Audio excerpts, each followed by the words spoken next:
5 बार जब एक WWE legend ने किसी और को बढ़ाने के लिए बहुत कोशिश की, लेकिन उनका उल्टा ही असर हो गया। Number 1, John Cena putting over Solo Sikoa. बहुत लंबे समय तक WWE जॉन सीना को हारते हुए नहीं दिखाना चाहती थी। जॉन सीना की कैरियर के पीक पर WWE कुछ स्टार को सीना के आगे रखने से साफ मना कर देती थी, क्योंकि उन्हें लगता था कि इससे जॉन सीना की इमेज खतरे में पड़ सकती है। लेकिन जॉन सीना जब एक पार्ट टाइम रेसलर बने हैं, WWE का ये बर्ताव पूरी तरह बदल गया है और अब WWE और जॉन सीना दोनों ही न्यू टैलेंट को सीना के ऊपर रखने के लिए मना नहीं करते। एग्जाम्पल के लिए 2023 के क्राउन जेवल इवेंट में जॉन सीना बहुत बुरी तरह से सोलो सिक्वा से हार गए थे। सोलो सिक्वा ने रिंग में सीना की हालत खराब कर दी थी और ये बहुत हैरानी की बात थी, लेकिन WWE ने जॉन सीना को इतने मैचेस में हारते हुए दिखा दिया था कि सोलो सिक्वा की जीत इतनी बड़ी बात नहीं लगी जितनी ये 5 साल पहले लग सकती थी। फैंस ने इस बात पर सवाल उठाना शुरू कर दिया कि क्या ये सोलो सिक्वा इस जीत के लिए तैयार थे या नहीं, और WWE का ध्यान भी सोशल मीडिया पर इस नेगेटिव रिएक्शन की तरफ गया। सोलो की इस मैच के बाद से वो अभी तक कोई 1-on-1 मैच नहीं जीत पाए हैं, जिसकी वजह से जॉन सीना के साथ उनका मैच समय की बर्बादी ही लगती है, क्योंकि इससे उनके प्रेजेंटेशन और उनके बुकिंग में कोई फायदा नहीं हुआ। चलो बात करते हैं नंबर 2,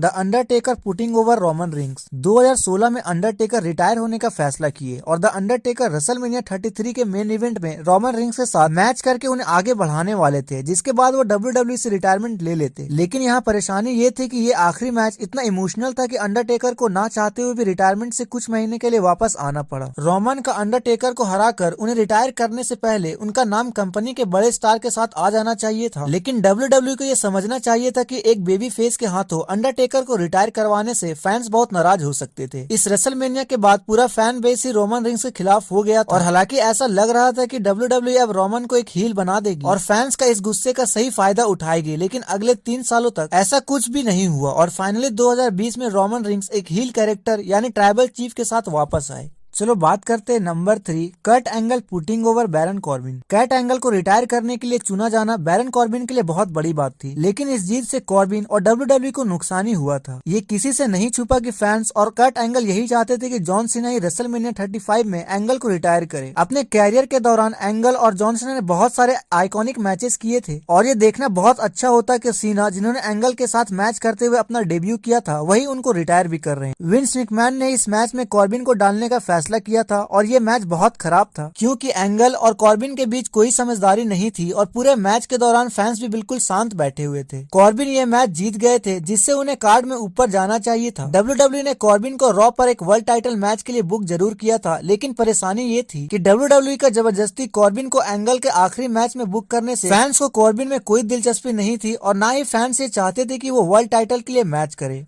कॉर्बिन को अपने फैंस का दिल जीतने के लिए बहुत मेहनत करनी पड़ी थी और सबका यही मानना था कि जब कॉर्बिन ने अपना बैडएस कॉर्बिन वाला किरदार निभाया था, उसके बाद से ही फैंस ने उन्हें फिर से पसंद करना शुरू किया। Number 4, John Cena putting over Austin theory. WWE ने ऑस्टिन थ्योरी को 2022 से 2023 तक कंपनी के फ्यूचर स्टार की तरह प्रेजेंट किया था। थ्योरी ने बार बार जॉन सीना को मैच के लिए चुनौती भी दी थी और ऐसा आखिरकार रेसलमेनिया 39 में हुआ। हालांकि इस मैच के बिल्डअप से थ्योरी को कोई फायदा नहीं हुआ, बल्कि इससे सबको थ्योरी की कमियां ही नजर आई। लेकिन फैंस को लगा था कि जॉन सीना के खिलाफ ऑस्टिन थ्योरी बहुत अच्छा परफॉर्म करेंगे और पूरी दुनिया को दिखा देंगे कि वो फ्यूचर स्टार बनने के लायक हैं। लेकिन ये मैच बिल्कुल निराशाजनक रहा और हालांकि थ्योरी ये मैच जीत गए थे, लेकिन वो धोखे से जीते, जिसकी वजह से फैंस ने उन्हें सीरियसली नहीं लिया। रेसलमेनिया में सीना को हराने के बाद थ्योरी के साथ टीवी पर ज्यादा कुछ खास नहीं किया गया, जिससे थ्योरी के लिए WWE के क्रिएटिव डायरेक्शन पर भी बहुत सवाल उठे। ऐसा लग रहा था कि रेसलमेनिया मैच के बाद WWE का थ्योरी के ऊपर से भरोसा उठ चुका था। और हमारे आखिरी नंबर पे है DX putting over legacy. Breaking point pay per view के कार्ड पर सबसे बड़े मैचेस में से एक DX और लेगेसी का सबमिशन काउंट एनीवेयर मैच था। इस मैच के फिनिश में एक हैरान कर देने वाली बात हुई जब DX ने कोडी रोड्स और टेड डिबियासी को आगे बढ़ाया और ये लोगों को पसंद भी आया था और आज भी इसकी बात होती है। लेकिन WWE ने इस जीत के बाद ज्यादा कुछ नहीं किया और ये चीज इन दोनों टीम से पहले और तीसरे मैच के बाद बस एक टीम ही बन के रह गई। इस मैच के कुछ ही हफ्तों बाद DX ने लेगेसी को एक हेल इन अ सेल मैच में हरा दिया, जिससे लोग भूल गए कि लेगेसी ने कुछ ही हफ्ते पहले इन दोनों रेसलर को हराया था।